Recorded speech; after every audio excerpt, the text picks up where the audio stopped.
What is your vision of AI? Do you view it with fear? One of the very popular video games, you have to find a lonely woman and rape her. People are playing this in millions. So if it happens on the street, why the hell are you surprised? It's a new kind of upheaval. Will you make this into a great possibility or make a disaster out of it is in your hands. Can people handle the inner turmoil? Turmoil will happen, but it's a better turmoil than invading armies coming and chopping off your head. The intellectual coolies are struggling. It's a stupid idea to convert human beings into data centers. If you know how to keep your mind in equilibrium, this upheaval is hugely beneficial for you. This may be ultimate freedom for human beings. Can AI become conscious? This question of what is mine, what is yours, all this will get confused with AI.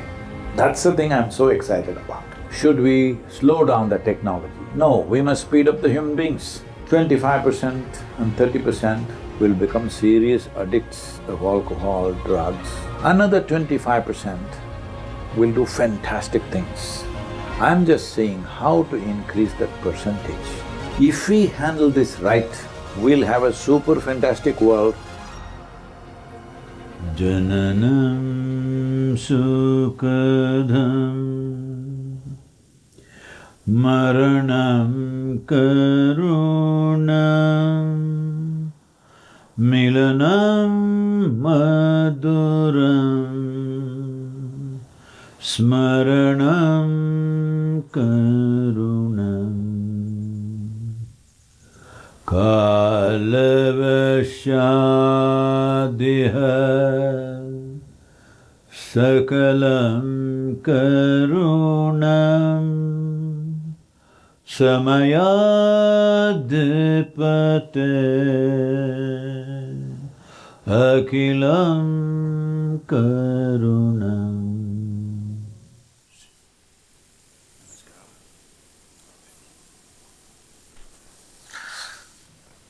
Sadhguru, maybe I'll start the conversation by even asking you the meaning of the chant. Oh.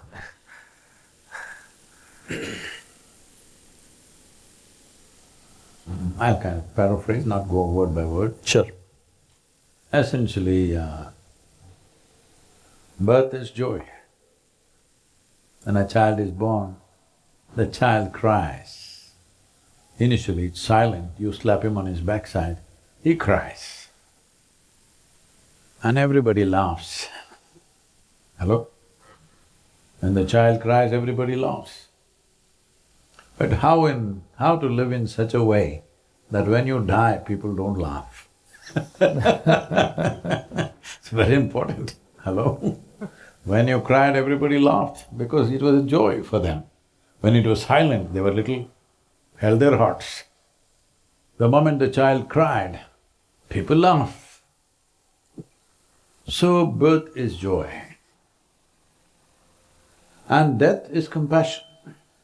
At the right time, if it comes. The only problem with death is we don't want it untimely. Nobody is negotiating death. We're only negotiating little more time. Hello? Are you on talking terms with me or not? Hello? Yes. You are? Why? Nobody is negotiating death. We are only negotiating little more time, because we don't want it to be untimely. In Indian languages, there are only two types of death: timely death, untimely death, that's all. There's no good death, bad death. Timely, untimely. The only thing that can be bad is it's untimely. So, this process of time is a mill that runs without your permission. As we sit here, what's ticking off is not the clock, it's the life ticking away. Whether you like it, you don't like it, you do something, you don't do something, you're joyful or miserable, time is rolling at the same pace for everybody. Very fair, I'm saying. It doesn't roll faster or slower depending on who you are, for everybody at the same pace. But what you make out of it is very different. When the cycles of time run, either you can get crushed by it or you can ride it. If you ride it, it's a great phenomena for you. If you're crushed by it, it's a very cruel phenomena for you. Samayadipati means you have become the master of time. That means you ride the cycles of time. If you ride the cycles of time, everything is great pleasure and compassion. If you do not know how to ride the cycles of time, time will crush you. When I say it'll crush you, you must… when you go home, you look at your pictures when you were 6, 7, 8 years of age, it was like this. Slowly it's becoming like this. Nothing wrong with your lives, just time. Yes, the burden of time slowly crushing you. Very few people have still the same face. It may age, but it need not lose its vibrance. That is, when you're 5 years of age, how alive you are. If you're 100, you can still be as alive, isn't it? Maybe not as agile, but as alive. So aliveness and full-fledged bounty of life happens to you only if you ride the cycles of time. Otherwise, time is a mill that'll crush. This one thing we must get. Then we must learn to ride the cycles of time. You can only do that because you can't stop time. Anyway it'll roll. Either you ride or you get crushed. That's about it. You get to ride it if you have mastery over the other ingredient. See, what you call as myself right now is a combination of two things, time and energy. Time you can't do nothing, it's rolling. Energy you can manage. If you manage your energies well, what somebody does in 10 years, you can do in 1 year. So suddenly people think you're superhuman. No, it's very human, because this is not about being superhuman. This is about realizing being human is super. Samayadipati. You're the master of time, you're riding it, no problem. Whatever the events of life, life is not a problem, it's just a situation. If you're riding the cycles of time, every situation is fine. If you're not, you're thinking of perfect situations, they will never happen. You had perfect situations in your life? No. Always full of holes, you must know how to ride the holes. Thank you for that explanation, yeah. I didn't expect to start our conversation with death, but now that we've gotten that out of the way, let's talk about cycles You can't of get time. it out of the way. Or let me say… That's what I said, you can kick the can a little bit, Yeah. but you can't get it out of the way. Fair enough. Well, the theme for today is AI and the future of humanity. So talking about cycles of time, we are in a time where AI is on a lot of people's minds. I want to start our conversation there, and we'll of course try and get to other topics as well. Now when we think about AI, there are many visions of where AI will take humanity. Now, one vision is a positive vision. We had industrialization help humanity evolve in big ways. We moved from a world where survival and success depended so much on our physical strength. We moved from a world of brute force to thinking because of industrialization. I think we're now entering a world where AI can do a lot of the thinking for us. So I think there's a new evolution coming. And one positive view of that evolution is perhaps it allows us to move up the Maslow's hierarchy and go into things like consciousness. You're in psychology and all that, don't do that. Okay. Well, we won't go there, that's fine. I'm sure you appreciate the idea that we could, if we outsource a lot of the thinking and our information work to AI, we can get into other areas like creativity, compassion, empathy, and so on. But there's another vision, which is that AI could also perhaps take us into a world where you have haves and have-nots. There's a lot of people who are not part of the value created. You could also have a world where even if you have a lot of things like universal basic income and things like that, you have free time, but what do people do with idle time? You could have phone and social media creating He's mental an stress. Indian guy. He asks 25 questions in one question. But you give 25 answers in one answer, so that's why I feel like I have to ask 25 questions. It's a very Indian thing. Those of you who are not Indian, please be compassionate. It's a very Indian thing. So I will boil it down to one question, which is, what is your vision of AI? Do you view it with fear or do you view it with positivity? See, with all due respect to different people who have done different things, if you read 3 books, you can become a school teacher and mess up the future generation. If you read 10 books, I'm sorry, you can become a professor and bore the hell out of people. If you read just 1 book, you can become an agent of God. I read nothing and people accuse me that I'm a mystic. So where is this all coming from? All this is coming from times when only a handful of people could read a book. They read and they openly read it sometimes, or when people did not understand because they did not know language the way it is written, they could know only speaking language, they interpreted. This interpretation gave them so much power that they could beat you and it was okay. They could tell you God will curse you to death and it was okay. Or they told you you will be barbecued forever, eternally somewhere. It was okay, simply because others could not read, isn't it? If everybody could read and write, nobody would bank their whole life on one goddamn book, whatever is there in it. With all due respect, maybe great things are there in it, but you wouldn't think the whole universe can be packed into one book. Hello? Am I being very… It's okay? I thought it's okay in the valley. So essentially, this has set the foundations of our social structure. Because of that, we are wondering, anything new comes, what will happen, what will happen? All vested interests are wondering what will happen. Well, turmoil will happen. But it's a better turmoil than invading armies coming and chopping off your head and setting your house on fire. Hello? It's a better turmoil, isn't it so? That was happening for millennia.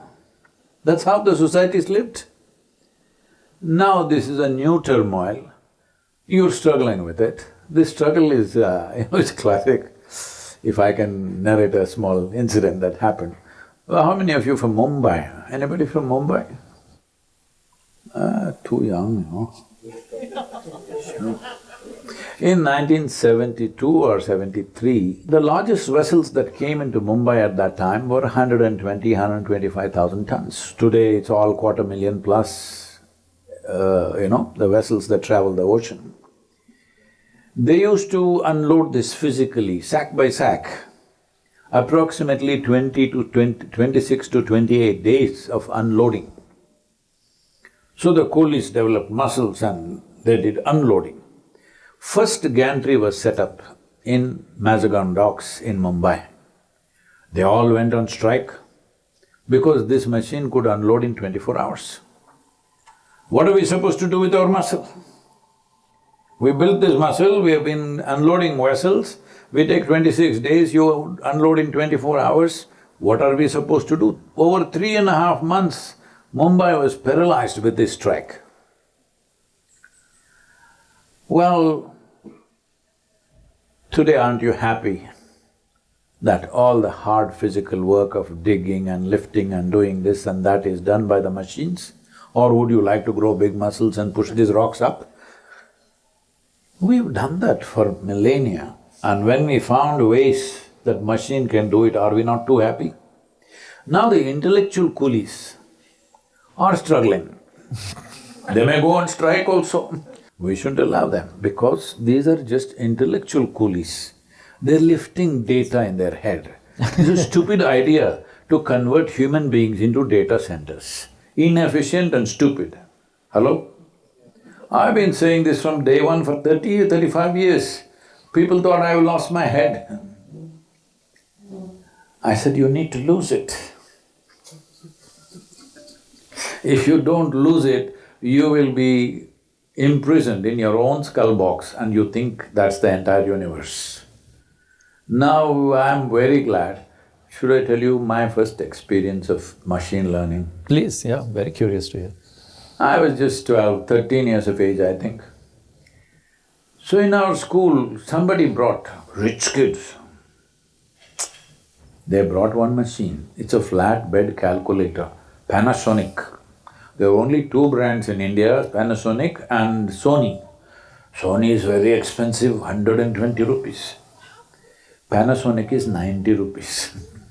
That too, to buy it, you have to go into a basement shop somewhere, look around, any police watching you, nobody watching you, you buy it and stuff it into your trousers or something and you come out. This is that kind of a secret machine. It was a flatbed calculator. So this guy brings it and say 18,336 multiplied by 3,500 something. Look, answer. I felt very insulted. If there is a machine like this, why the hell are they dragging me through that mathematics class every day? Anyway, I didn't go there most of the time, that's a different matter, but when I had to go, what is the point? Why can't we have a machine like this for physics, chemistry, biology nonsense? Why are they dragging me through this? I went to school only when I had to. Otherwise, I got involved with life around me. If I climb a tree, school was over by the time I got down, you know. So, this was my first machine learning. I thought this is the best thing you can do, that all the goddamn things that you have to keep in your head, if you keep it in this damn thing, it will multiply, it will tell you the formula, it will do everything. You are supposed to remember that stupid formula. When you look around, it's a mango season, when the examination time. When you look around, mangoes are hanging in the tree and I'm supposed to remember this formula? It never made any sense to me. So I'm so glad it's coming now, but they're bloody 50 years late.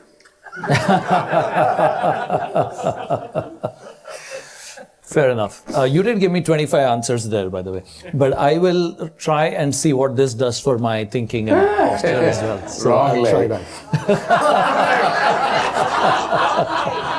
Wrong leg. Wrong leg? Okay, fine. I thought I'm trying to be symmetric with you, but okay, I got it. Okay. All right.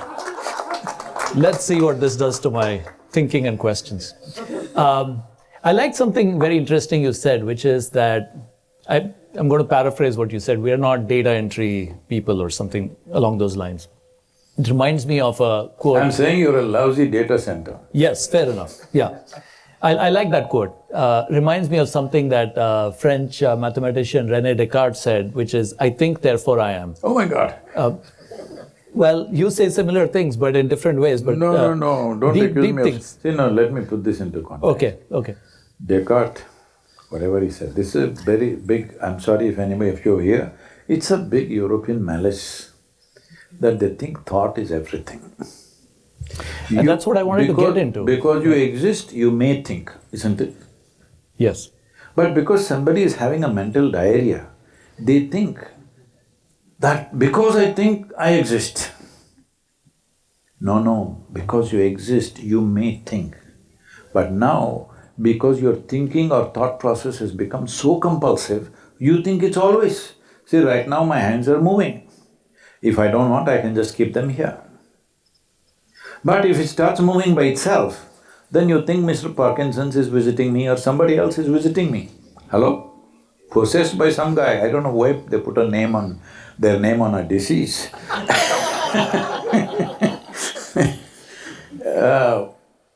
If my hand moves without my control, you call this an ailment or no?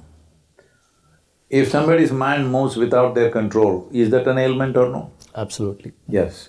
So René Descartes thinks thought is a must. Thought is not a must. In the East, we have not given any significance to human thought because you can only think for which you have data. Exactly. And by the way, I was coming to that very point, which is the Eastern ideas say that You are there's Eastern, more. I am Eastern. Yeah, us. Yeah. So our ideas, which have been there for thousands of years, is we're more than our I thoughts. can joke with you, right? You're a professor because none of your students will joke with you, so I am. My students also joke with me, That's and this good. is a very informal gathering. So of course, Usually, the students joke behind the professor's back, so I thought which of course happens as well with me too. So yeah, I was talking about thoughts and this point that I think what is interesting about AI is when you have a machine that can do a lot of the thinking we can, it opens up this question of even asking what are we beyond our thoughts. And that is what I wanted to pose to you, which is it's pretty clear we are much more than So now with that information folded processing. leg, you're coming to the point. Yes, there you go. I think it's helping. I think it's helping. Maybe some sunglasses if somebody has that. I would love to add that as well. That too. Over time. That genetically I'm not gifted to be able to grow as well. Is there something beyond the thought? Yes, what is beyond our thought? What is, in fact, sorry, I will phrase it this way. What is beyond thought and what can be human edge in a world where AI can do the lot of the thought stuff? AI should not do a lot of thought, it should do everything. Because silly processing of data is machine's work. That's not what a human being should do. Human beings have been doing, it's like we don't have arms, not even like a gorilla, to lift these rocks. But we've been doing it for millennia. We are now happy we don't have to do that, yes or no? Yes. Similarly, human beings are lousy data centers. They're no good. But we've been managing with the idiots for too long because we didn't have an alternative. We didn't have an alternative because somebody told you you're made in God's image and you're the greatest being in the universe. These stupid ideas somebody put into your head, if you understood you're just like an ant that crawls on this planet, you would have thought, what are the other ways? Because we think too much of ourselves, it's taken so long. Now don't try to put brakes on it, let it go. Lot of upheavals will happen. But as I asked you in the beginning, upheavals have always been happening in human societies by rape, loot, murder, burning, pillage. Yes or no? Have you forgotten or what? It's not in your data center. This has been our history all along, isn't it? Yes or no? Yes. So now it's a new kind of upheaval. If you know how to keep your mind in equilibrium, this upheaval is hugely beneficial for you. Because all the nonsensical stuff machine will do. You can just live your life the way you want. But a lot of people are not ready for it because they're still rock lifters. They're wondering, what do I do, what do I do? Machine has come. They want to lift the rocks. Data rocks. Yeah. So, what will human being be without thought process? This is a very European question because it's the European people who thought is the greatest thing a human being can do. Such a thing happened to them because they went through 500, 600 years of serious dogmatic rule. If you disagreed with something that people in the pulpit are saying, you are dead. See, there are two ways to answer a question. Somebody asks you a question, you can answer out of your intelligence, out of your knowing, sometimes out of pieces of knowledge that you may have, or out of your vision, or you kill the questioner. If you kill the questioner… Don't say that today, please. No, not today. Not today. If you kill the questioner, question is gone, isn't it? Even today, certain people are still trying to handle questions like that, isn't it? If you ask a question, it's blasphemous, you must be dead. Because if you're dead, question is gone, it is there in many other minds, they don't ask that question because they don't want to be dead. But it's good enough for those people Because for those people, it's not about enhancing humanity, it's about controlling humanity.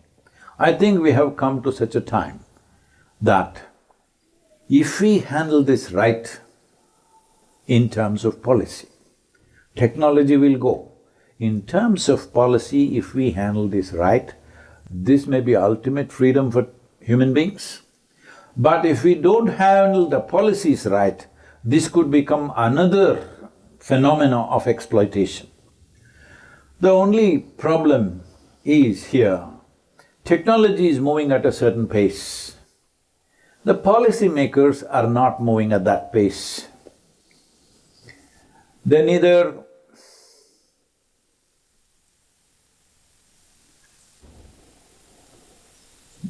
generally, not all of them, generally they neither have the intelligence nor the intention to move fast enough.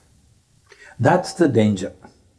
But I believe in another 10, 20, 25 years, new policymakers will come who will think on those lines because AI will decide who will win the election. Yes, already it is. Yeah, happening, yeah. Already it is. Because nobody is going by the spirit of democracy anymore, everybody is going by the algorithm of democratic process, arithmetics of election, isn't it? Who is talking about the spirit of democracy? Nobody is talking about that anymore because they know it's useless. They have to reach you in a specific way. So if you have 300 million voters in this country, they will come with 300 million campaigns for you. It's coming soon. Yes or no? So for you, one kind of campaign I will do, for him another kind of campaign, for her another kind of campaign, as you like it. Whatever is your disposition, that campaign. But everybody will do it, not just one side. So it'll be one big this thing, people will get better informed. Hopefully we will elect better caliber of people. Right now, we elect people who can emotionally move people in a certain direction, everywhere in the world. I'm not talking about any one country, everywhere in the world. Election is not about policy making. Election is not about what we can create. Election is about emotionally moving people in a certain way. Emotion is a beautiful thing, but it is not always the most intelligent thing. Hello? Emotion is a good thing to sit here and experience, not a good tool to find solutions for life. So what will human beings do beyond this? This is the only danger I see in the next 25 years. The policy will not catch up with technology and there'll be huge, cracks through which unfortunately many good people may fall through. That danger is there, clearly there, as far as I'm concerned. But should we slow down the technology? No, we must speed up the human beings. That's what is needed. First thing is to destructure the educational process. If you want to pace up the human beings, the educational format that we have has to change absolutely. I have spoken in the Indian media, on the government podcasts in India, and I've told them we don't need liberalization, we need liberation. Liberalizing policies is not the way. We need to be liberated from the policy. Policy should be there only… See, these percentages you may agree or disagree depending on who you are but I think in most nations, only about 2% of the people are willing to commit serious crime. Another 2-3% may be willing to sit on the wall and do little like this and like this. 90 to 95% of the people are law-abiding people, yes or no?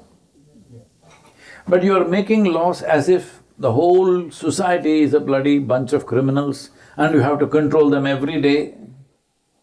Just take this goddamn laws off. How to catch people who have gone off the track, that's a different matter, that can be addressed differently. For this, the most important thing is we must destructure education. If you destructure education, the load on the people who bear children will be very high because they will have to invest time. I have always been saying this, You want to have children or not is a policy that you must set. It's not a national policy, it is not a global policy, because human beings are not, not going extinct soon. You're not endangered, I mean. If you are a tigress, I would say, please deliver as many as you can. Human beings are not endangered. In the last century or little over a century, in the beginning of 20th century, we were 1.6 billion people. Today we are 8.42 billion people. By 2050, we are expected to be 9.83 billion people, according to UN calculations. Well, so we are not endangered, so we don't need a policy. How many children should you produce? Are you willing that if you have a child, you understand it's a 20-year project? If you're willing for that, you must go. It's a beautiful process. Somebody did that, that's why we're here. Hello? Nobody can talk against it because we are all here only because somebody went through it, yes or no? See?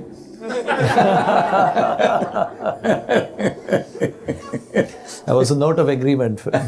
So you shared a bunch of things just now. I tend to agree with your optimistic view of where AI can take humanity. It's not optimistic.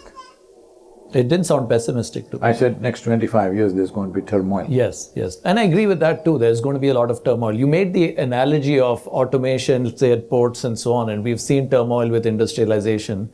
And so we expect that turmoil. You talked about policy, whether it can get there.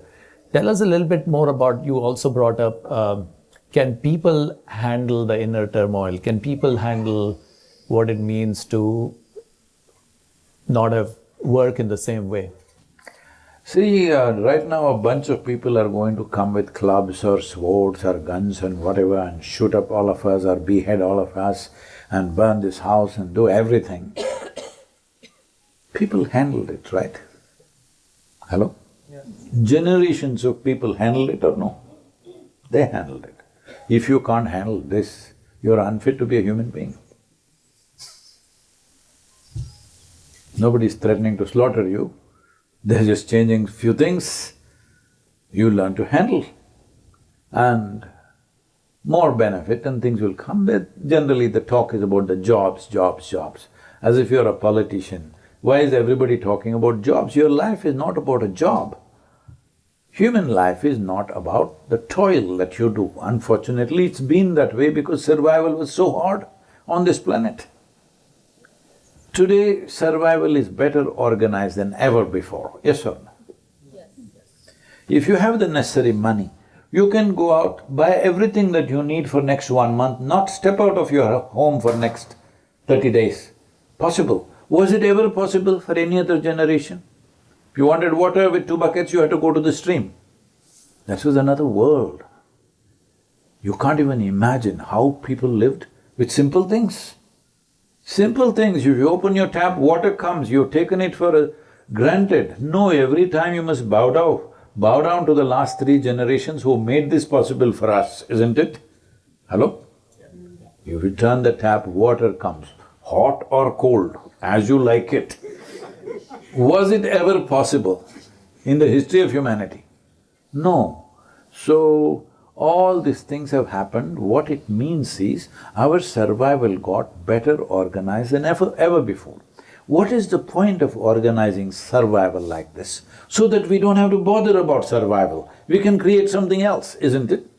But we are still bothered about survival because we are raising the bar of survival all the time.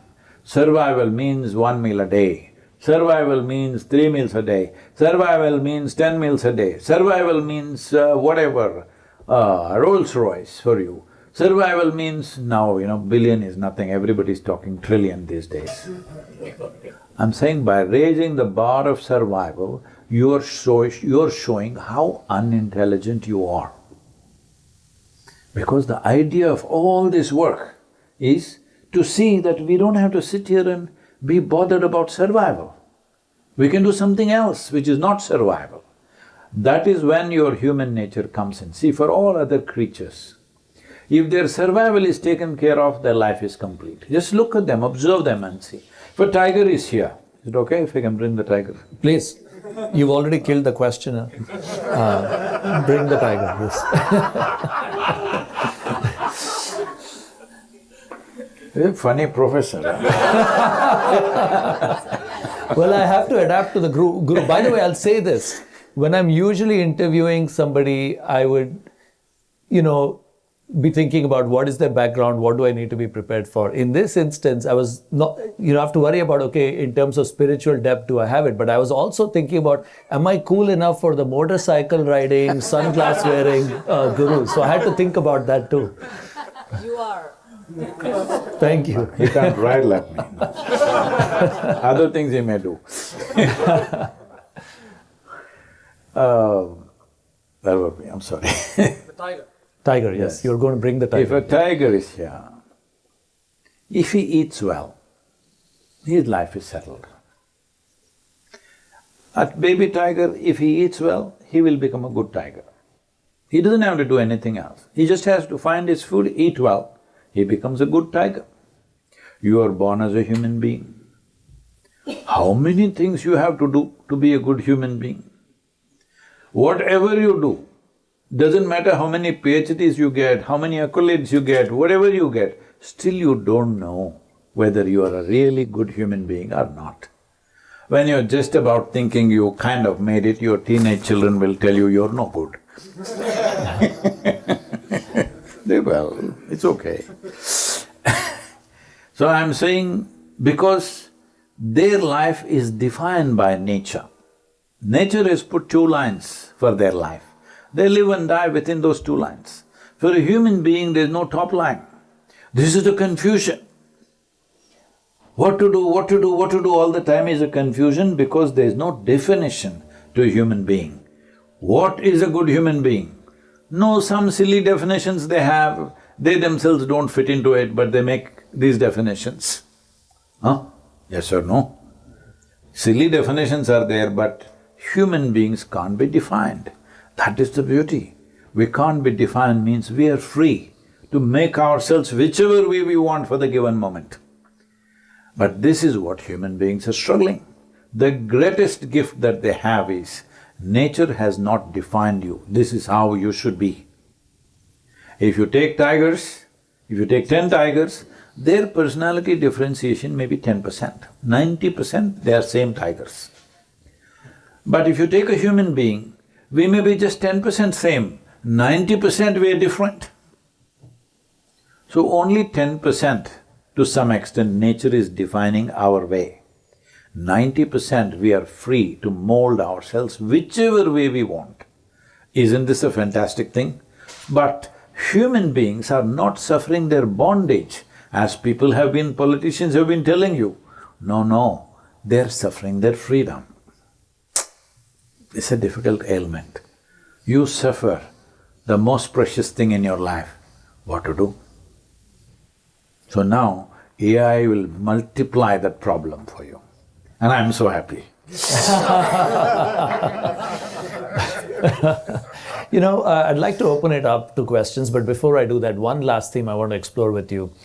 Mostly because, again, our spiritual traditions have explored the concept of consciousness a lot, and there's a big question these days about, can AI become conscious? Might we accidentally create consciousness in the process of creating general intelligence? And I would love to get your view on that, especially with this idea of, thinking of consciousness as a sense of experience, a feeling of being here and so on. How do you view that? Don't you have such a fear, that'll never happen.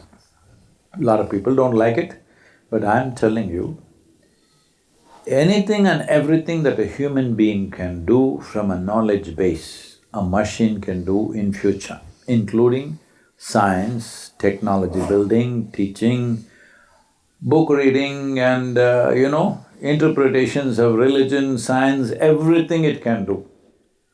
It will not become conscious because that is not in the mechanical sphere of life at all. There's no such danger, that's why I'm very happy. Yeah, no, that's great to hear. If everything that you can think and do from data, if a simple machine is doing it, Then where do you come? You will come to me? I agree with your thought. I'll share a counterpoint, not mine, but I'll share it. There's this computer scientist, Yoshka Bach, who argues that consciousness is an outcome of information processing. It's basically self-modeling and a narrative interface to model yourself and the world, which he argues can emerge from information processing. So let me put this in the right context. See, that is because in the universities, they're thinking, the word consciousness is being used very loosely. Somebody is little more conscious about how this garden should be, they say, oh, he's environmental consciousness. Somebody is aware of what he should eat and what he should not eat. Oh, he is food consciousness he's got. That is not the way I'm talking about consciousness. There are various aspects of intelligence within you. It'll take a few minutes, is it okay? Please. Yeah, of course. See, the first aspect of your intelligence is called buddhi in yoga. Buddhi means intellect. Your intellect, I'll ask a question to all of you. You must say yes or no or whatever. Whether you say yes, no or silence, I'll bless you, it's up to you. You want your intellect sharp or blunt? I'm giving you one more chance, those of you who are silent, sharp or blunt? Sharp. So, you want it to be as sharp as possible because it's a cutting instrument. It cuts through things. Intellect is always dissecting everything. How are you thinking? You're dissecting everything, isn't it? If I give you an invisible atom, nobody has seen an atom, you know that. But they've broken it into pieces, they've dissected that also. If I really want to know you, we'll have a dissection. By dissection, I will not meet you, isn't it? Maybe if I embrace you, I may know you a little bit. By dissection, I will know nothing of you. I may see the kidney, liver, spleen, whatever else that is there, all the gore inside, but I will not know you, I will not meet you. So, this is that kind of instrument, that it's a sharp instrument. It's a knife, very sharp knife, hopefully. Some of you didn't say anything, so I'm just being nasty, it's okay. I don't get chance to be nasty often. Once in a way I can practice, hello? So, the intellect has to be sharp, otherwise it's useless, as sharp as possible.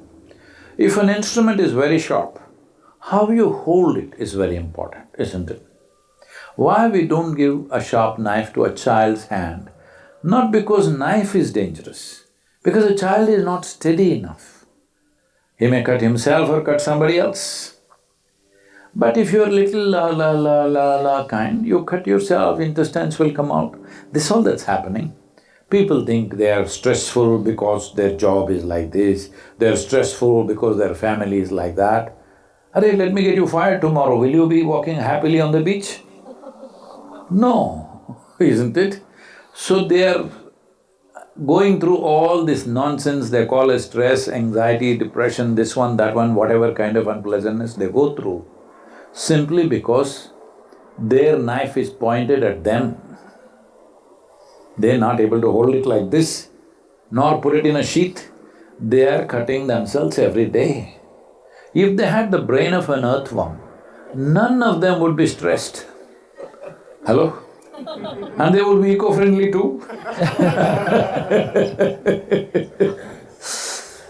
The problem is, intelligence has become a problem. You tell me, is intelligence a solution or a problem? It's a solution for everything. The greatest thing that's happened to us is that we are capable of this kind of intelligence as a human being, isn't it? Compared to every other creature on the planet. But that is what human beings are suffering. Why they're suffering this? The next part of the mind we describe as ahankara. Ahankara means, you being a Kannada person, you will think ego. No. Ahankara means identity. What is the identity you create which holds this knife? This knife will wield according to your identity. See, right now, say sensitive example to take, but I'm always walking the edge of trouble. Let's say you think I'm Indian. If I show you an Indian flag, which is just a piece of cloth, you will feel tears in your eyes. India, Bharat. You think I'm American. I show you the 50 stars. I'm sorry, 51. Rakesh?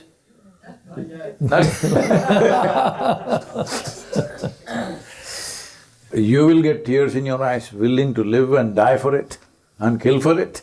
Yes or no? This is identity. Whatever you identify yourself with, your intellect will only act that way. So we'll use an analogy. This is a knife, a sharp knife, hopefully, and this is a hand. But this hand has not been steadied.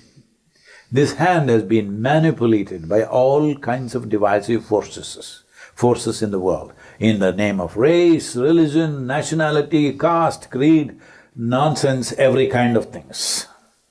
So the knife is being wielded in all sorts of ways.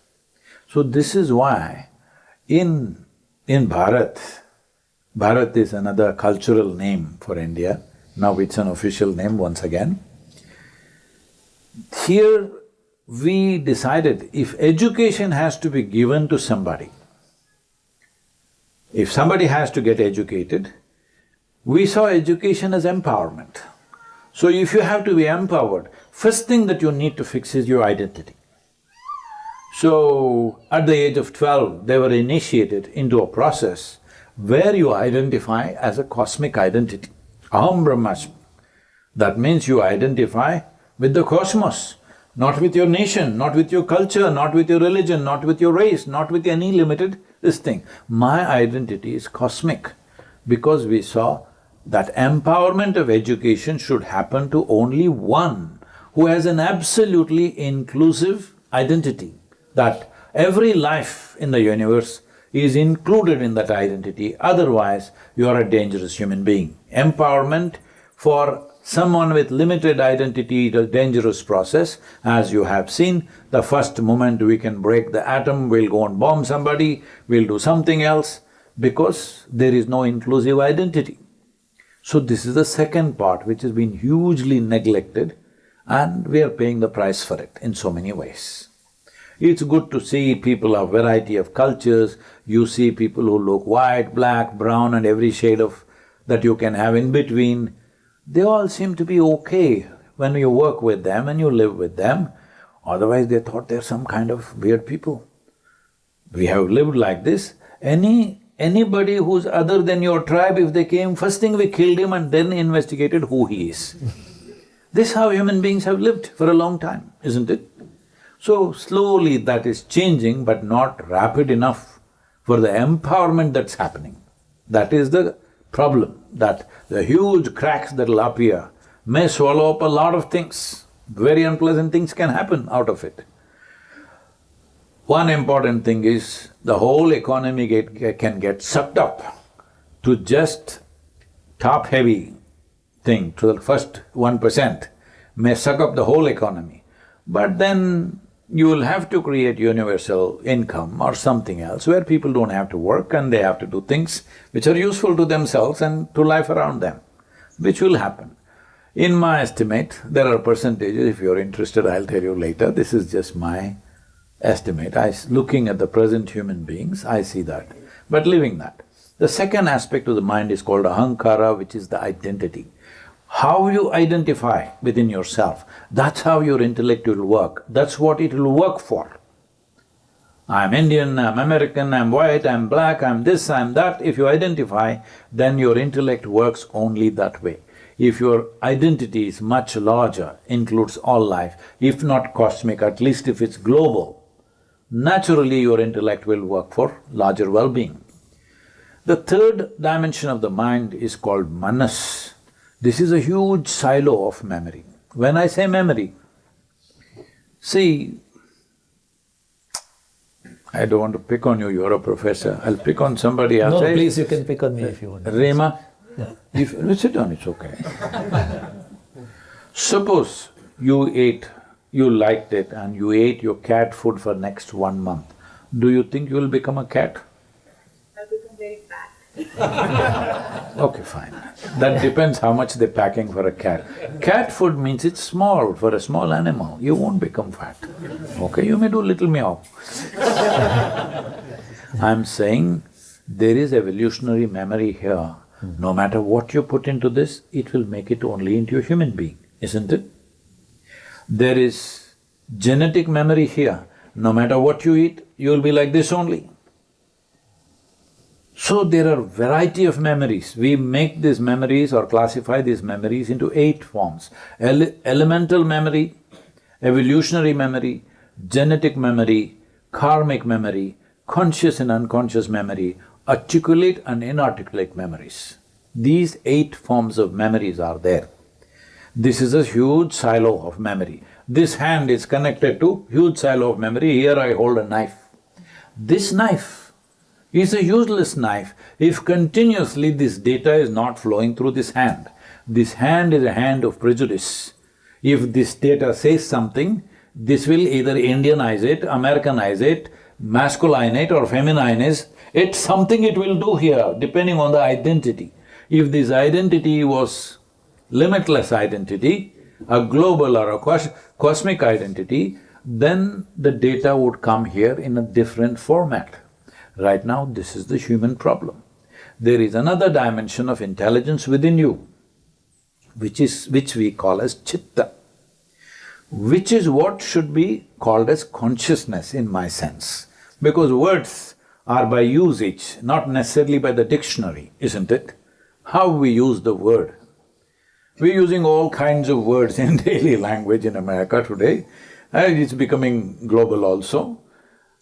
Those words may mean something specific in a dictionary, but people are using it in 1,000 different ways because their vocabulary is slowly coming down to 2 or 3 words. So, how we use the word is different, but the actual word consciousness should mean chitta.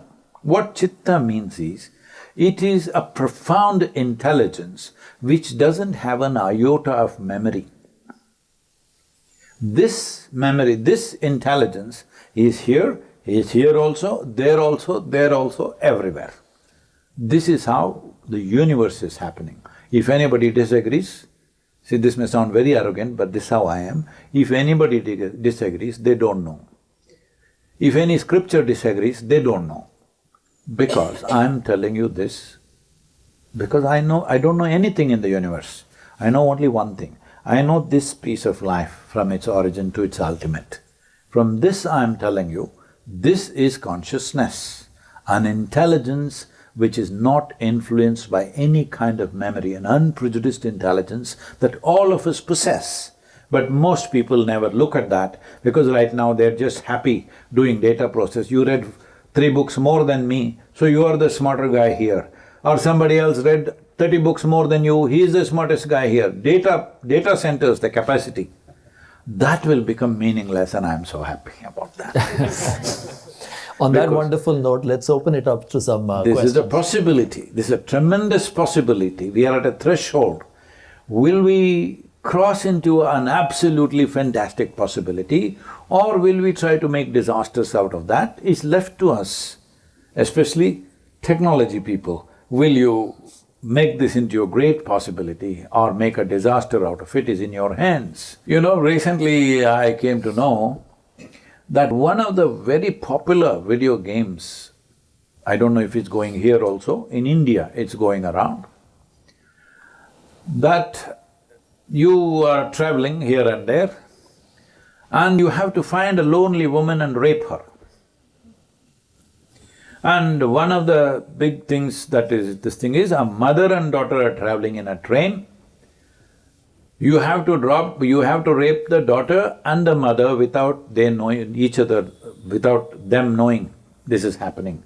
Then you get some prize, whatever. I'm saying, what are we doing, huh?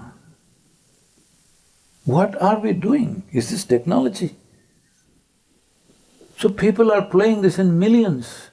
So if it happens on the street, why the hell are you surprised? I'm just saying how we use it.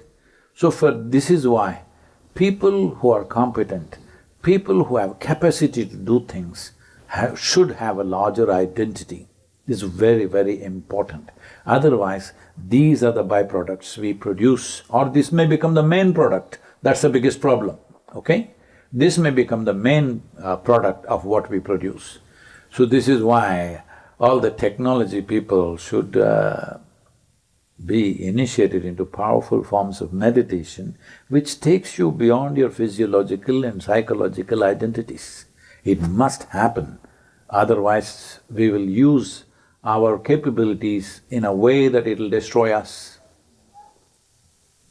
Please. Yeah, no, thank you. That was, I think, a great segue to a conversation. I'm sure you've given us a lot to think about, but I assume we have mics. And, if you have a question, just please raise your hand. So I'm a grandfather of 3 grandkids, only 2, 5, and 6.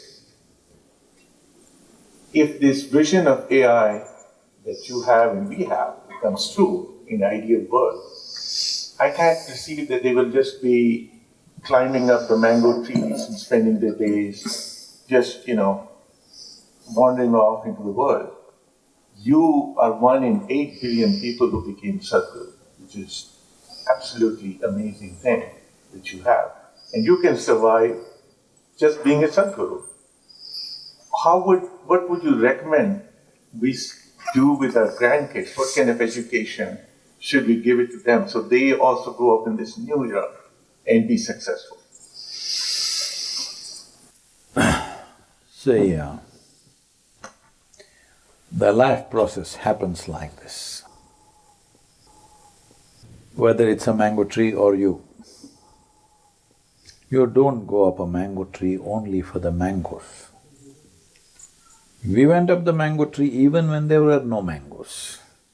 Of course, still looking if it is hiding in a branch or a trunk or the root. But it was not hiding anywhere. If you bit into the root, no sweetness came. You bit into the bark, no sweetness came. You ate the leaf, no sweetness came. Only when the mango tree decides, sweetness pours out, isn't it? You can't decide that. So, there is something called as, like because he bought Descartes, he's talking about thinking. That's secondary process. The problem with humanity right now is we are too interested in the consequence. We are not interested in the process. Right now, in many ways, those of you who are working in technologies, if you're really into technology, you understand it's the process. How well you handle the process which creates the consequence. This is so with every aspect of life. But today we become goal-oriented, we want mango. We don't care about the tree. How long will you eat mangoes, I'm asking? Mangoes will become extinct, yes or no? This is happening to various aspects of our life because we are only interested in the consequence, not in the process, because we don't enjoy the process, only the consequence. It's out of this somebody created heaven and hell, consequence. You're ruled by consequence. If you do this, this and this, you will get to a good place. If you do that, that and that, you will get to a bad place. Consequence has been ruling humanity. This should stop. Process should rule humanity. What kind of process am I right now? When I sit here, how do I breathe? How do I experience my life? How is every cell in my body functioning right now? This is the process which creates a certain consequence. But we are interested in the consequence, so we are using all kinds of things. Somebody thinks by having a drink it'll be all fixed, by popping a pill it'll be all fixed. This will get to the extreme. This is just my opinion, but I see this very clearly. I feel if nobody has any work in the world, everything is run by the machine. If you create a good machine like that, all right, everybody put together, if you make something that there's really no need for you to work for a living. This is something that very surprised me when I first came to United States. Wherever I go, people ask, what do you do for a living? I said, I breathe. What do you do? No, I'm an engineer. I thought that's you. So for too long we've gotten used to working for a living. Making a living is more important than making a life out of this. This is a different aspect. Life flows like this. Everything is a certain kind of being. We're taking mango tree as an example. Mango tree is a certain kind of being. Because it's a mango tree and it's that kind of being, it will produce mangoes. Because it produces mangoes, everything else we chopped off and didn't chop him off, we also water him. So it's being, doing and having. This is the way life flows. But today's our education system has corrupted human mind in such a way, first you want to have that. So what should I do? I'll do this and this, and you become that. You just turn the life upside down. Doesn't matter you're successful or unhappy or not successful. Watch in the world, whether educated and successful people are carrying joyful faces or uneducated and not so successful people are carrying joyful places, please have a look by yourself. I have looked very closely at human faces. Once they come to terms with their failure, they're quite happy. The question… Successful people have the most stressed out faces on the planet. Why? Because our idea of success is a consequence. Our idea of success is not a great life process. We must have this, this and this. If you have something more than me, I feel boof. So right from school you're teaching your children how to enjoy other people's failures. See, if I have $10 and you have only $1, you feel down. If I have $10 million and you have only 1 million, you will feel down. But if I have 10 million but you get 100 million, you feel up. What is this? You're enjoying my failure? Or I'm enjoying your failure? This is a sick way to build the world. Right from day one, people start telling you in school itself, you must be number one. First rank, who is first rank? Should I tell you my own story? It's a very uninspiring story. Please, please. Sir, Professor, I'm asking you. No, please share. Education. And then… yes, please.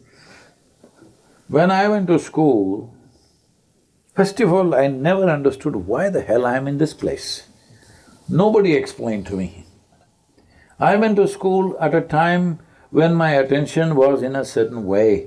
If somebody gives me a glass of water, I'm just looking at this glass of water 2-3 hours at a stretch because I don't know what is water. I know how to use it, but I don't know what it is. Do you know? Does anybody know what is water exactly? Nobody knows. Even today, with all the scientific enhancement, we still do not know one atom in its entirety. We know how to use it, we know how to fuse it, we know how to break it, all this we know, but we don't know what it is. So if I find a leaf, I'm just staring 6-7 hours. If I sit up in my bed, I'm just staring at the darkness for the whole night. My dear father, who was a physician, thought I need psychiatric evaluation. This boy is simply staring at something all the time. My problem is, I look at this and I don't know what is this. I'm not able to shift my attention to anything else. In this condition, they sent me to school. My mother said, don't look here and there, pay attention to the teacher. I went and paid attention to the teacher. Kind of attention they had never received in their life. To an extent, I know their past, present and future, but I don't hear a word that they are speaking. So this is my education process. But when I really observed the way things are happening, everybody wants to be first. Every month they used to give that report card, you know. That yellow card, is it still yellow? Always it used to be yellow, I don't know why. I always wondered, why is it yellow? I'm trying to remember mine, I don't remember. No. Why is it yellow, I'm asking? Oh, why is it yellow? You tell me, I don't know. Whatever. No, I'm saying my attention went to these kind of things. I never opened it and saw. I went and gave it to my father because I thought this is a communication between the teacher and my father. And every time my father saw it, he blew up. Because I had a consistent 6 zeros, always. I never wrote a single word in any test paper. I never wanted to remain in the same class because I would end up my friends going away. So I just managed to write something and get to the next class, the final. But monthly test, I got consistently 6 zeros. And generally in my class, there were 32, 33 students most of the time when I grew up. Always I got 33 rank. I thought 33 was a bigger number than number 1. You think I'm wrong? Somehow everybody wants to be number 1. And those who got number 1 are strutting around a bit. Those who got bad marks, they got better than me, but they were sitting and crying, they're afraid to go home. I was just looking at all this and wondering, what the hell is happening here? Why are we here, first of all? So I reached the school only when it was absolutely necessary because it never made any sense to me. This is something that's anyway going to happen in the next 10 years. Schools will collapse because their purpose is served and done. One thing you instill in your children is, you don't have to be better than anybody, you just have to be at your best. That's all you can do in this life. Being, your way of being you establish, do whatever the best you can do. What you get to have, you'll get to have, what about it? This chair I don't own, but I get to sit on it, what is the problem, I'm asking? This question of what is mine, what is yours, all this will get confused with AI. That's the thing I'm so excited about. You know, your question was posed to Sadhguru, but if I may, I'll just share something as an educator. My view is that if AI creates a lot of free time, you can either end up in an outcome where people take that and anchor it around mindless video games, for example, or it could be where you explore the joy of learning, the joy of exploration. And I think our education system has been primarily built around a scarcity mindset, which is what Sadhguru was talking about, trying to come first and so on. But if you're in a world of abundance, then you can explore education differently. So I personally don't believe schools are dead, education is dead. I think it evolves to a very different place where we actually look at education from an abundance mindset. So that's my take on it. It definitely, when I say school will be dismantled, the way we know the school, the structure of the school has to go. Yeah. Then we are aligned. Yes. No, we're never opposite to each other. We're sitting this way, not this way, all right? No, I identify with the cosmos and you too, so yes. So I'm saying, in my estimate, suppose nobody has to do anything in this world, their bread is free. Everything, housing is free, bread is free, everybody in the world got it, what they want. It'll take some time for equal distribution, but if that happened, in my estimation, about 25 to 30% of the people will become couch potatoes. They will sit, watch television, play game, do this, that, just eat unnecessarily, do those kind of things. Another 25% and 30%, hopefully it remains at that percentage, will become serious addicts of alcohol, drugs, those kind of things. Another 25% will do fantastic things. I'm just saying how to increase that percentage. Those who do fantastic things because they're not burdened by earning a living, if you increase that to 40 to 50%, we'll have a super fantastic world in a matter of 25 years' time. If you don't increase that population, if they are a small percentage and the bums become big percentage, then we'll have a bad consequence of technology. So, Sadhguru, what's your suggestion? How do you increase that percentage? We're working right now. How do you get it to 50%, 75%? 75 is, at least in the next 100 years, it's an unrealistic percentage. 40 to 50% if we get, we are a phenomenal world. Phenomenal, beautiful, fantastic humanity we will become. But still, you will have to see some people are drug addicted, some people are addicted to other things. That percentage will be there because we have cultivated humanity. Human civilizations have been formed on need basis. Need-based civilizations we have created. You're not going to reverse that overnight. It doesn't matter what you change in the outer world. Internal mechanism of the human… this thing will not change because there are genetic factors. As I said, there is genetic memory which plays within you. To rise beyond all that, you must become chitta or consciousness. If that happens to large number of people, is it a possibility? Like never before. See, many great beings have come on this planet. When they spoke, hardly 10 people could hear them. Today we can sit here and speak to the entire humanity, like they were showing the numbers on the screen, I was just looking at that. 2024, our reach, video reach is 5.6 billion B. That is only on our platforms. There are many other platforms who are propagating our material. Unique views are 1.72 billion, that is nearly a quarter of adult population is watching. Never before in the history of humanity that many people ever looked for spiritual process, all right?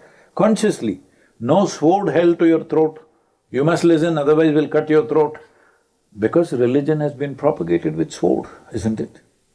Forcefully. But otherwise, without any force, out of their own interest, children, 10, 12-year-olds are all watching spiritual talks today. Never before. So I'm saying the possibility is there.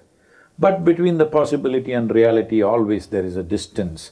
Do we have the courage and the commitment to walk that distance? That's a question. That is a question we must settle in this generation, that we create that courage and commitment in people.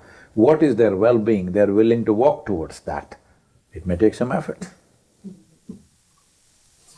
You know, for some years I've been thinking about evolution and sort of randomness versus destiny and karma. And sorry, I'm thinking because I am, right? So I have to think as well.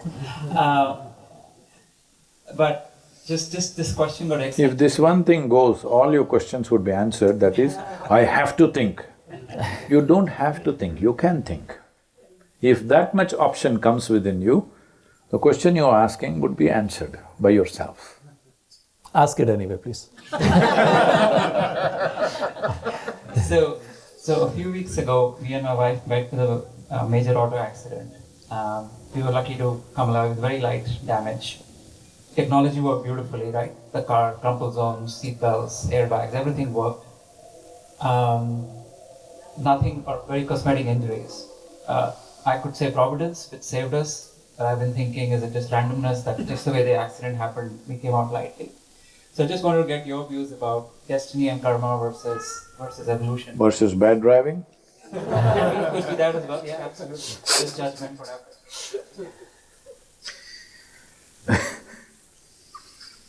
See, in the physical world, if things move, they could collide.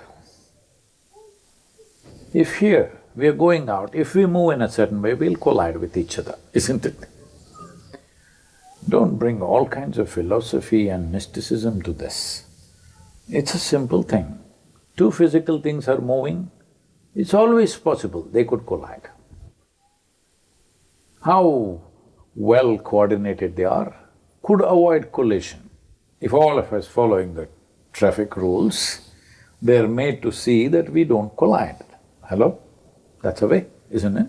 Suppose one of us don't follow, then things will happen. Can I tell you a real story that happened here in the valley?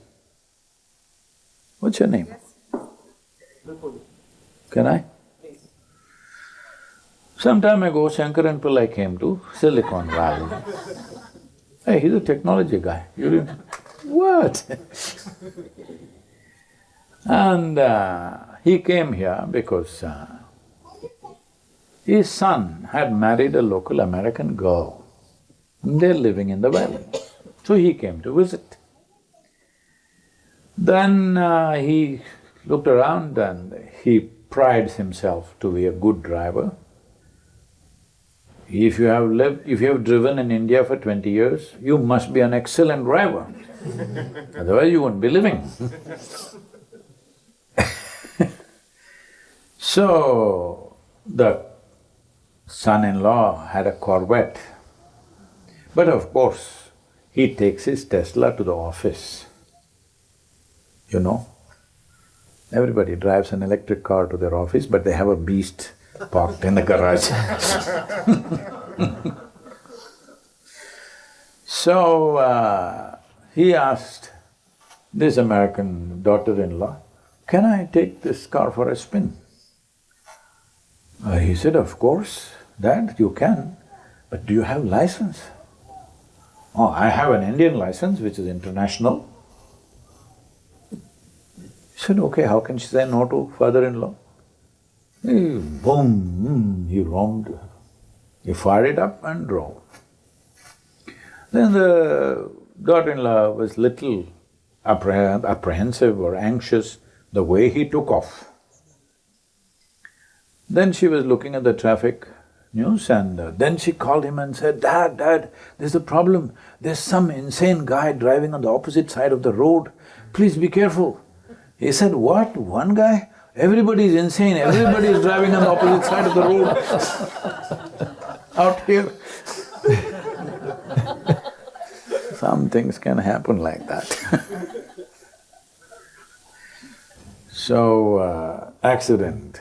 The word accident means that in the physical movement of things, sometimes if they're not well coordinated, boom. Well, both of you are well, don't complain. And you are also going for a new car, what's the problem? My question was about identity.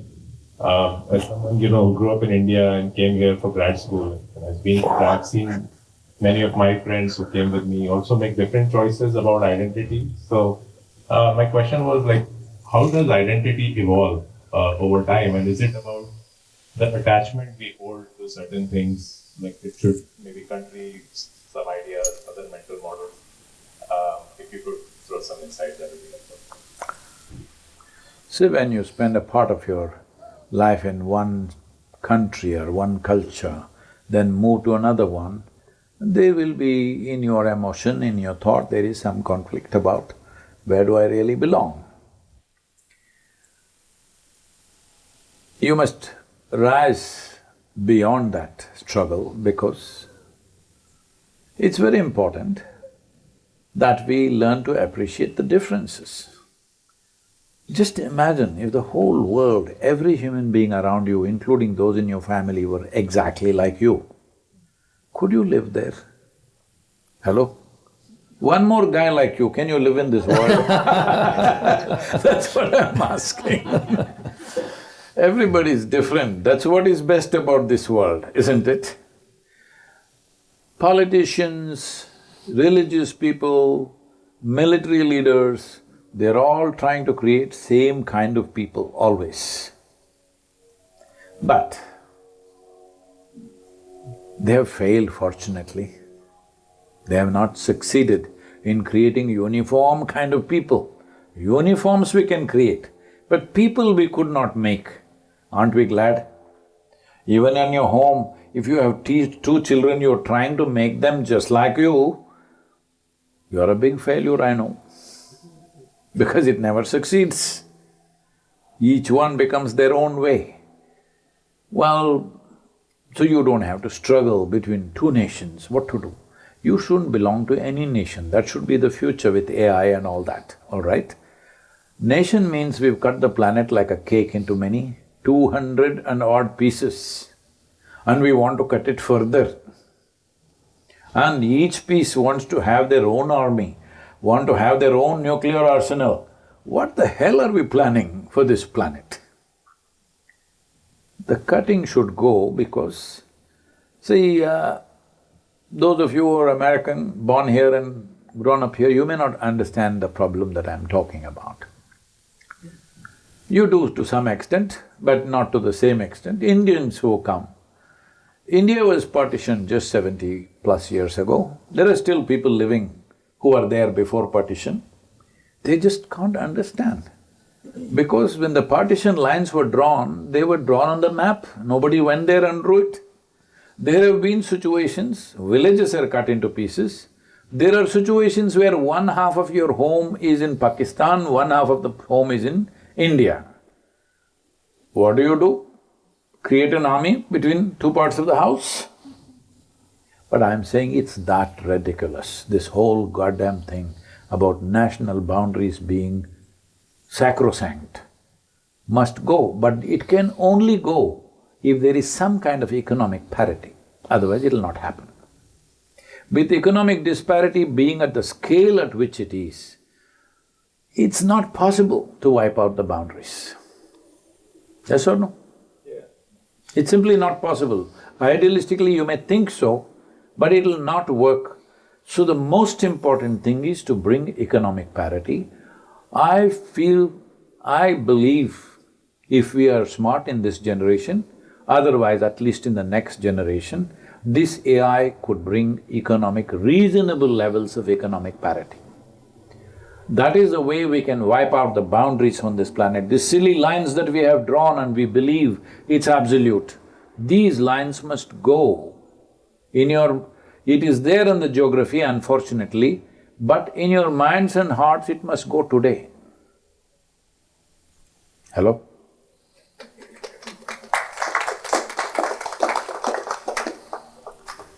I think we could take one last question. There was one in the first row here, maybe we bring it here.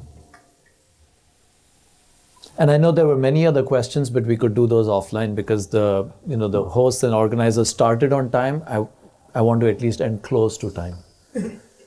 In terms of existence, how do we contextualize our existence when it's all some random sequence of cosmic events that started the whole thing, and those rules that govern the physical existence of the universe may act in a way that completely takes out, the whole planet, the whole solar system. Everything is controlled by some rules that no one truly understands, and our existence is just, a random sequence of events that brought us here. So in that context, how do we contextualize our own identity, behavior, knowledge, chitta, all the things that goes around our humanity? At some point, isn't there a physical sequence of laws or rules that is going to perhaps wipe us all out? Perfect question to end this. We started with death, so looks like we're coming back. That's how good movies are, you come back to the first scene. No, the most fundamental fact that human beings have missed is that they are mortal. If they are constantly aware that we are on a limited amount of time, they would function very differently. Most human beings are living here as if they are forever. I must tell you this, no insult to anybody, okay? Hello? I was in somebody's house in United States. Both of them are doctors. I was in their home and generally I am a architecture buff. If I just look at this house, I won't look at it for its physical beauty. I look at the structure, how it is done, how stupid it is or how smart it is. In one scan, my mind goes through the whole architecture. This is all my life, I'm looking at anything. If I look at the tree, I'm looking at how it's built, will it stand, will it not stand. I'm not looking at just the greenness of it, the beauty of it, I'm always looking at the structure of it. So, I'm in this house, In United States, a whole lot of houses are just built by thumb rule, you know. Very few homes are designed. Others are all by thumb rule, all the developments, the gated developments that are there, just by thumb rule, same thing, 5 different things. So generally I know where the kitchen is, where the bathroom is, where the restrooms are, everything. Just by looking at the house, the way it's structured, I just know. So I need to use the restroom, I look this way. The obvious place where the restroom would be, I knew in this house it's not so, but I was just trying to guess where it is. Then I went and opened the wrong door. Not always right, you know. I opened the wrong door and I looked in. The room was quite a large room and it was stacked from floor to ceiling with shoes, footwear. I got a little interested and I stepped in and looked. I thought, are they in the footwear business or something? But I knew both of them are doctors. So I walked in further and looked.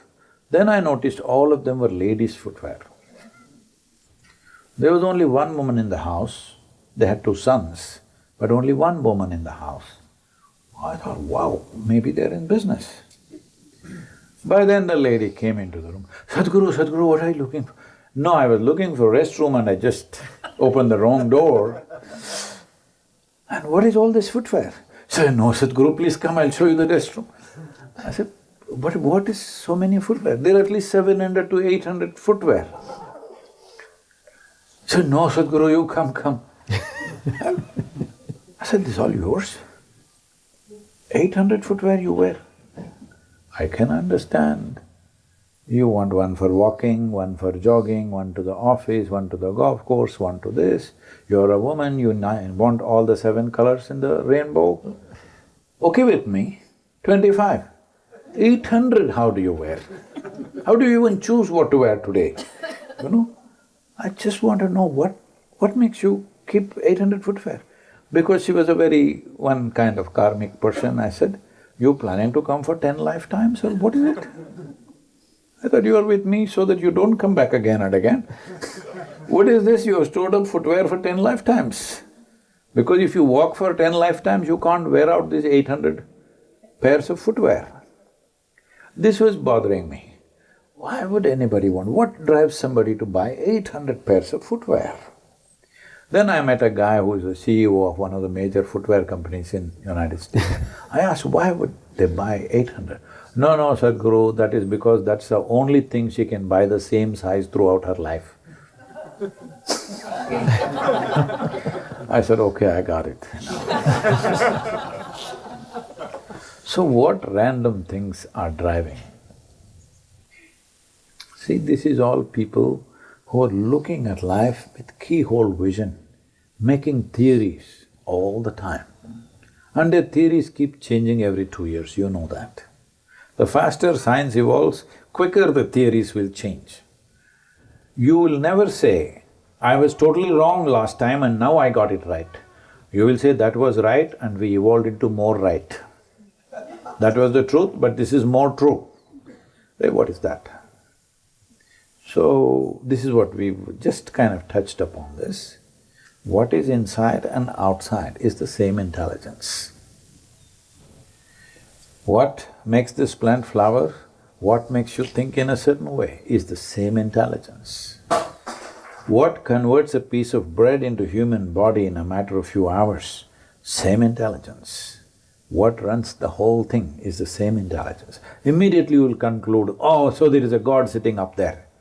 Arey, that is because you are human and you think existence is human-centric. It is not. You are a speck. You're a tiny little speck in this cosmos. Hello? Even if you're a big guy here, I'm saying.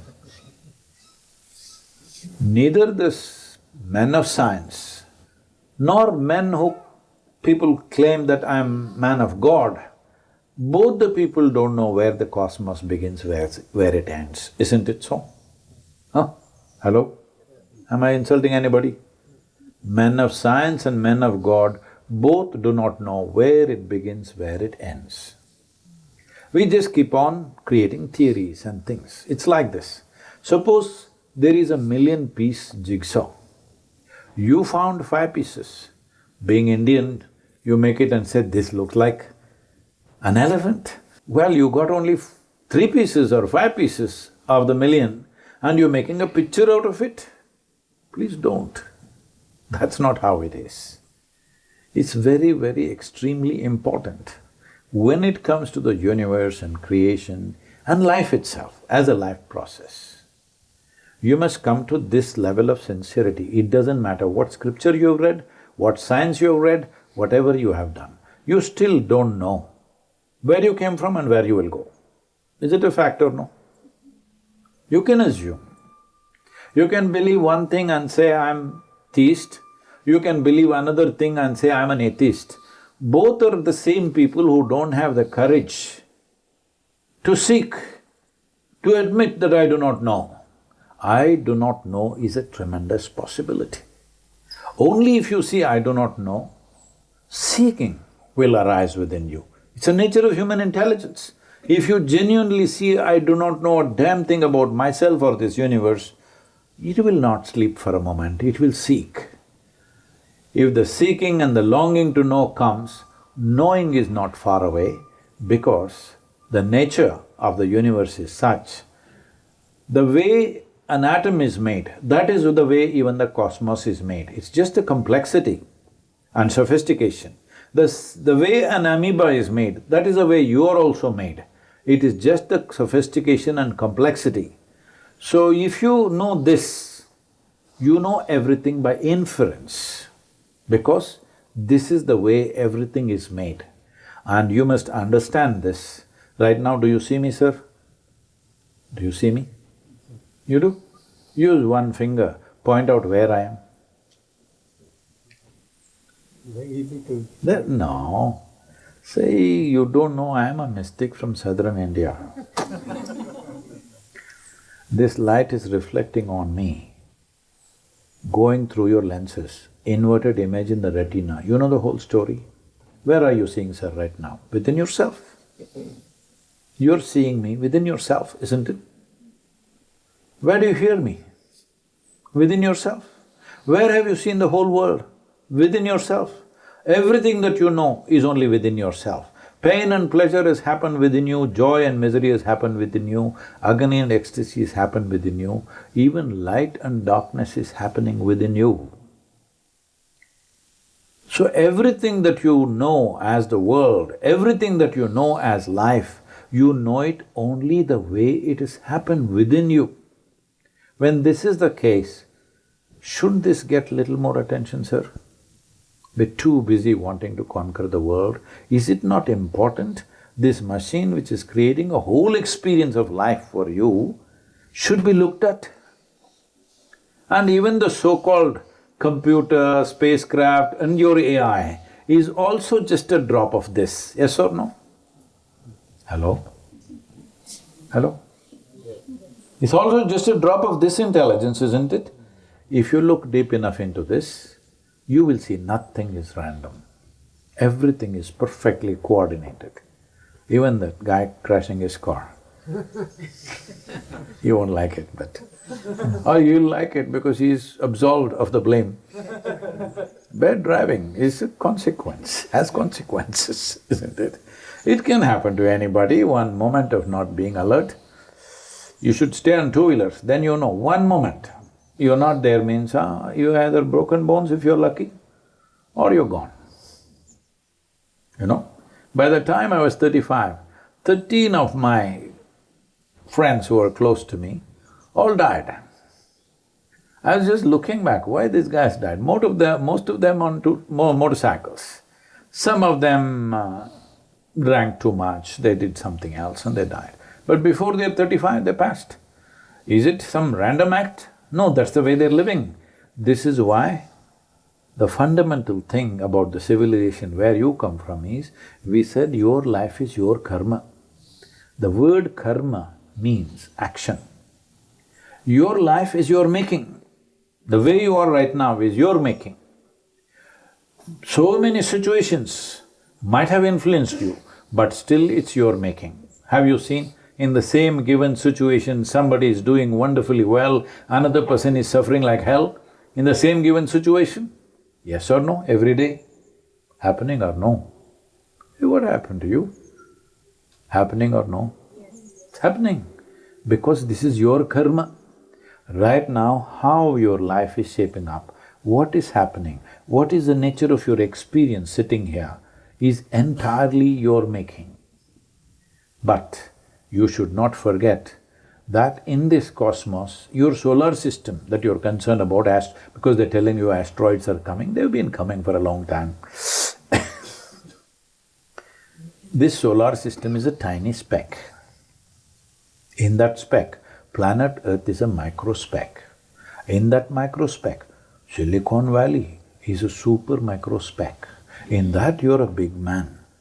This is a serious problem. No context to our lives. Hello? No context, such a tiny speck.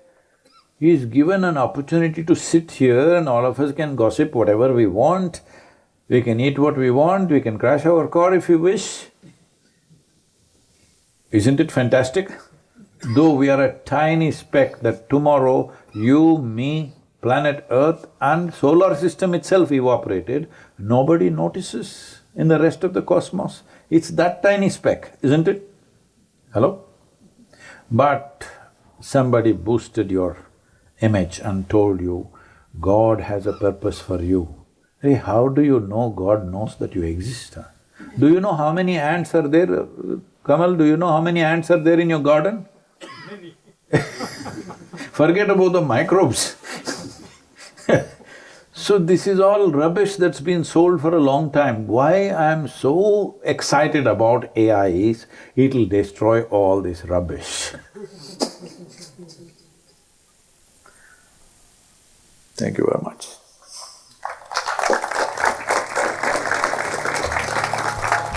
Thank you, Sadhguru. It was great having this conversation. Thank you all for being here.